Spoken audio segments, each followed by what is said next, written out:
ନୂଆ ବର୍ଷରେ ଏକା ସାଙ୍ଗରେ ଦିଆଯିବ ଦୁଇଟି କିସ୍ତିର ସୁଭଦ୍ରା ଟଙ୍କା ପ୍ରାୟ 10,000 ଟଙ୍କା ଦୁଇଟି କିସ୍ତିର ପଇସା ଦିଆଯିବ, ଯାହାକି କେଉଁମାନଙ୍କୁ ସବୁ ଏଇ ଦୁଇଟି କିସ୍ତିର ଟଙ୍କା ଦିଆଯିବ ଆଉ କେଉଁମାନେ ପାଇବା ପାଇଁ ସଠିକ୍ ଉପଯୋଗୀ, ଆସନ୍ତୁ ଆଜିର ଏହି ଭିଡ଼ିଓ ମାଧ୍ୟମରେ ଜାଣିବା। ତ ସେଥିପାଇଁ ଆପଣମାନେ ଆଜିର ଭିଡ଼ିଓଟିକୁ ପୁରା ଶେଷ ପର୍ଯ୍ୟନ୍ତ ଦେଖନ୍ତୁ। ଆଉ ଏହା ପୂର୍ବରୁ ଯଦି ଆପଣମାନେ ଆମ ଚ୍ୟାନେଲକୁ ସବସ୍କ୍ରାଇବ୍ କରିନାହାନ୍ତି ତାହେଲେ ସବସ୍କ୍ରାଇବ୍ କରି ପାଖରେ ଥିବା ବେଲ୍ ଆଇକନକୁ ଦବାଇ ଦିଅନ୍ତୁ। दर्शक बंधु आपण तो समस्ते जानिथिबे सुभद्रा टंका विषय तो जानिथिबे। सुभद्रा को आपण माने तो समस्ते तीनोटी किस्ती पाई सारिलेनी।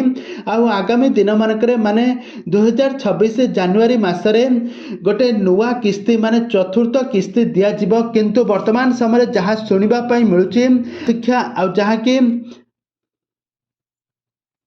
जहाँकि उप मुख्यमंत्री प्रभाती परिडा जहाँकि लाइव आसे कहिसंती कि एका थरके 10,000 टंका माने सुभद्रा किस्तीर दुईटी किस्ती टंका एका थरके दियाजिवो, किंतु एई दुईटी किस्ती काहाको दियाजिवो आसंतु ए भिडियो माध्यम सब किछि जानिबा। काहेकि ना ए पर्यंत भी समस्त को 4टी किस्ती दिया सारिछि।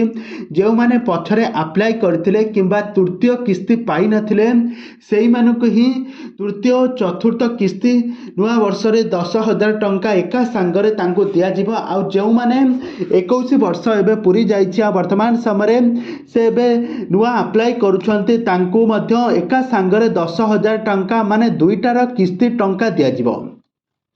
आउ एने समस्ते एबे बहुत खुशी अछंती। उप मुख्यमंत्री प्रभाती परिडा एने मुह खोली सोशल मीडिया रे सब सत कहिसंती।